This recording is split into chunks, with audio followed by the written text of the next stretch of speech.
مرد ذات پہ کبھی بھی بھروسہ نہیں کرنا چاہیے۔ یہ بات بہت جلد شباب کو سمجھ آ جائے گی۔ شباب نے بہت زیادہ بھروسہ کر کے زوار پر اس کی کروا تو دی ہے دوسری شادی، لیکن زوار کو ہو جائے گا نہال سے پیار۔ اس کے بعد آنکھیں کھلیں گی شباب کی کہ شباب نے کتنی بڑی غلطی کی ہے زوار کی دوسری شادی کروا کے۔ پچھلی ایپیسوڈ میں دیکھا کہ زوار اور نہال کی شادی ہو جاتی ہے۔ زوار تو راضی نہیں ہوتا، لیکن شباب زبردستی اپنے پیار کا جھانسا دے کر اسے شادی کروا لیتی ہے۔ اور دوسری طرف نہال کی ماں کی طرف دیکھ کر تو یہی لگتا ہے کہ پیار اندھا ہوتا ہے۔ لایا گدھی پر تو پری کیا چیز ہے، یہی فقرہ محاورہ بلکہ سیٹ ہوتا ہے نہال کی ماں پر کہ اسے ایسا کیا دکھا شکیل انصاری میں کہ وہ اس پر اتنی فدا ہے، اپنی بیٹی کی قربانی لگا دی اس کے لیے، ایک قاتل کو بچانے کے لیے اپنی بیٹی کو قربان کر دیا، اپنی بیٹی کو بیچ ڈالا۔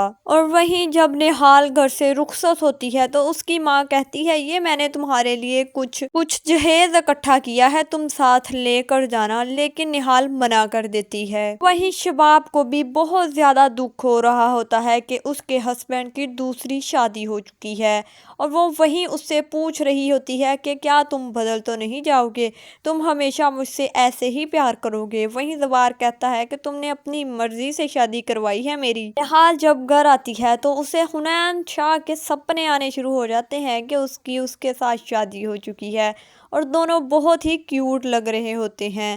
سپنے دیکھتی دیکھتی اتنے میں اس کی نند آ جاتی ہے، جو آ کر پوچھتی ہے کہ تم یہاں کیا کر رہی ہو، تمہیں ہمارے گھر میں کس نے بلایا ہے؟ زوار نے اپنی بہنوں کو بھی نہیں بتایا کہ اس نے دوسری شادی کر لی ہے، وہ بھی اپنے بھائی کی قاتلہ سے۔ بڑی بہن فوزیہ تو روتے روندے اندر کی طرف بھاگتی ہے کہ یہ قاتلہ ہمارے گھر میں کیا کر رہی ہے، جا کر بتاتی ہے اپنی بہن کو، اور چلی جاتی ہے دونوں بہنیں زوار کے کمرے میں۔ زوار سے جا کر پوچھتی ہیں کہ آخر وہ کیا کر رہی ہیں۔ زوار بتاتا ہے کہ میں نے تو ان سے شادی کر لی ہے، اور کہتا ہے کہ اس میں شباب کی کوئی غلطی نہیں ہے، میں نے اپنی مرضی سے شادی کی ہے۔ زوار کو پروٹیکٹ کرتا ہے، اس پر کوئی بات نہیں آنے دیتا، سارا الزام خود پر لے لیتا ہے، اور کہتا ہے کہ میں نے اپنی مرضی سے شادی کی ہے۔ اور اس کی چھوٹی بہن کو بہت دکھ ہوتا ہے، جس کے بیٹے کو ساری جائیداد ملنے والی تھی، جو کہ اپنے بھائی کی ساری جائیداد پر قبضہ کرنے کے لیے بیٹھی ہوئی تھی۔ بہنیں بہت باتیں سناتی ہیں شباب کو بھی اور زوار کو بھی، اور کہتی ہیں کہ تم لوگوں نے ہم سے پوچھنا بھی گوارا نہیں کیا، اتنا بڑا قدم اٹھا لیا۔ فوزیہ کو بہت غصہ آ جاتا ہے، لیکن وہ اس بات سے خوش بھی ہوتی ہے کہ ہاں دوسری شادی ہو گئی ہے، جائیداد اس کے اپنی بہن کے بیٹے کو نہیں ملی۔ اور دوسری طرف شکیل انصاری بھی گھر واپس آ جاتا ہے، گھر واپس آ کر اپنی بیوی کا شکریہ ادا کرنے کی بجائے وہی گندا لہجہ، وہی گھٹیا باتیں، وہی بےہودہ حرکتیں کرتا ہے۔ فوزیہ اپنے ہسبینڈ عمار سے جا کر پوچھتی ہے کہ تمہیں سب کچھ پتا تھا، تم ان سب میں شامل تھے، لیکن تم نے ہمیں بتانا بھی گوارا نہیں سمجھا۔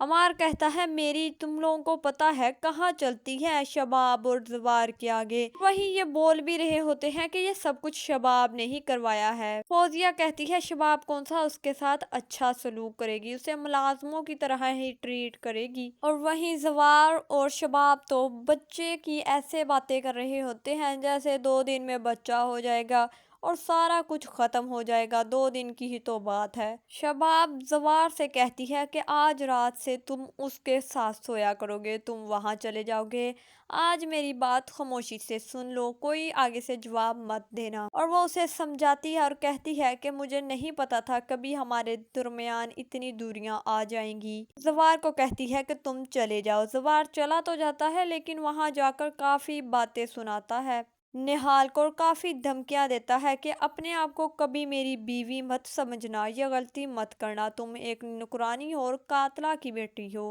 تم میرے بھائی کے بدلے یہاں لائی گئی ہو، تو صرف تمہارا یہی مقصد ہے کہ تم ہمیں بچہ دو گی، اس کے علاوہ تمہاری کوئی اوقات نہیں ہے اس گھر میں۔ وہیں نہال بھی کچھ 2-4 ایموشنل ڈائیلاگز بولتی ہے، ڈرامے کی اینڈنگ ہو جاتی ہے۔ ڈرامہ کافی انٹرسٹنگ ہوتا جا رہا ہے، آگے آنے والی ایپیسوڈ میں ہم دیکھیں گے کہ نہال پر کافی ظلم و ستم ہونے والے ہیں۔ نہال کو جب بچہ ہو جائے گا تو وہ شباب اور زوار رکھ لیں گے، اس کے بعد نہال کو نکال دیں گے۔ اس کے بعد آئے گا نہال کا اصلی روپ، نہال آئے گی سب سے بدلہ لینے۔ فی الحال کے لیے اتنا ہی۔ آپ لوگوں کو ڈرامہ کیسا لگا، ڈرامے کی ایپیسوڈ کیسی لگی، ریویو ویڈیو کیسی لگی، آپ مجھے کمنٹ سیکشن میں بتائیے گا۔